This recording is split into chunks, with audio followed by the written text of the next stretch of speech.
Salut, c'est Clément, je suis toujours à Londres. Dans cette vidéo, je vais vous partager 6 conseils pour ceux qui veulent faire des rêves lucides. Et c'est l'épisode 3 de Apprenez avec moi les rêves lucides.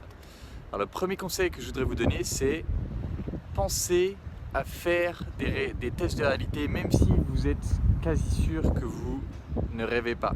C'est-à-dire, du moment que vous avez le moindre doute, faites un test de réalité. Parce que je me rappelle d'une fois, j'avais vraiment du mal à dormir, je me retournais dans toutes les positions, je galérais, j'avais mal au dos, je bougeais. J'avais vraiment l'impression que voilà, ça faisait 1 heure que j'arrivais pas à dormir. À un moment donné, je me suis dit bon, je vais quand même essayer de faire le test.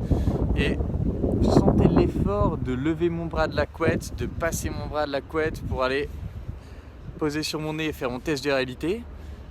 Et je fais le test de réalité et en fait, je rêvais. Et tout me semblait tellement réel. J'étais vraiment sûr que je rêvais pas. J'ai fait le test et en fait je rêvais et ça m'a déclenché un rêve lucide. Donc vraiment le conseil numéro 1 qui est probablement le plus important de cette série, c'est même si vous avez le moindre doute, faites un test de réalité. Et le deuxième conseil que je voudrais vous donner qui va un peu avec celui-là, c'est que si vous avez l'habitude de faire des tests de réalité avec les mains en comptant vos doigts, pensez bien à toujours le faire en regardant vos mains. Parce qu'il y a un de mes rêves lucides, j'ai voulu faire le test de réalité en comptant mes doigts comme ça, juste à la sensation, donc avec la main dans ma poche. Donc vous imaginez ça avec la main dans ma poche, je comptais mes doigts et j'en avais le bon nombre. Et quand je les ai sortis et que je les ai regardés, là j'en avais 7. Donc je pensais que ça suffisait de compter les doigts à la sensation, mais en fait l'expérience m'a montré que non, ça ne marche pas. Un troisième conseil que je voudrais vous donner dans cette vidéo, c'est d'intégrer les événements marquants de la journée dans vos signes de rêve, dans les signes de rêve que vous allez relire avant de vous coucher. Je ne sais pas si vous vous rappelez, mais je vous en ai parlé dans une vidéo. C'est vraiment important de noter les éléments récurrents de vos rêves et de vous les relire avant de vous coucher parce que ça vous donnera plus de chances de les remarquer pendant votre rêve, de penser à faire un test de réalité à ce moment-là. Et s'il y a eu des événements marquants dans la journée, intégrez-les à la liste et lisez-les avant de dormir.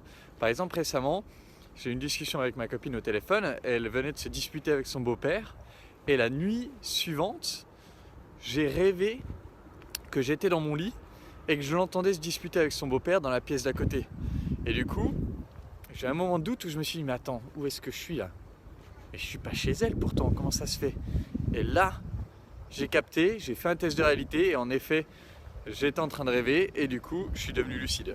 Donc pensez à intégrer les éléments marquants de la journée dans vos signes de rêve. Un quatrième conseil que je voudrais vous donner, c'est noter le contenu verbal en premier, parce que c'est ce qui disparaît en premier tout simplement. Et c'est, je dirais, encore plus important, c'est déjà important dans un rêve normal si vous voulez l'interpréter, mais c'est encore plus important si vous êtes par exemple dans un rêve lucide et que vous êtes allé poser une question à un personnage de rêve. Si vous perdez le contenu qui vous a donné la réponse à la question que vous avez posée, vous perdez tout l'intérêt du rêve, quoi. Donc, conseil numéro 4, notez le contenu verbal en premier. Et pour finir, je vais vous donner 2 conseils rapides qui sont simples mais qui peuvent tout simplement vous sortir de la lucidité trop rapidement. Le premier, c'est d'éviter d'être dans un environnement trop chaud. Ce que j'ai observé, c'est que quand il fait trop chaud, on a tendance à être beaucoup plus au bord de cette limite du réveil et du coup à soit se réveiller trop vite, soit se réveiller pendant la lucidité, soit tout simplement ne pas réussir à bien dormir. Et dernier conseil, je l'ai déjà dit dans la précédente, mais je réinsiste parce que ça m'est arrivé plusieurs fois de foirer à cause de ça dernièrement, évitez le sexe dans les rêves lucides. C'est vraiment dommage de gâcher un rêve pour ça, parce que vraiment, bon encore si vous le maîtrisez et que vous pouvez bien profiter, d'accord, mais en tout cas à mon niveau au début, c'est immaîtrisable et du coup vous allez perdre une belle opportunité d'explorer le monde, de voler, de poser des questions à des personnages de rêve, bref, de faire des trucs beaucoup plus cool que ça.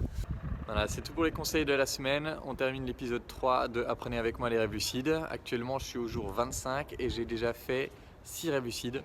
Donc franchement, c'est beaucoup plus que ce à quoi je m'attendais et c'est vachement encourageant. Du coup, suivez bien tous les conseils que je partage. Je pense que ça peut vraiment vous aider aussi puisque je partage tout ce que je fais dans ces vidéos.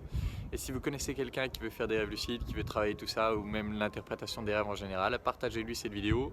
Et en attendant la prochaine, je vous embrasse et je vous dis à bientôt. Ciao.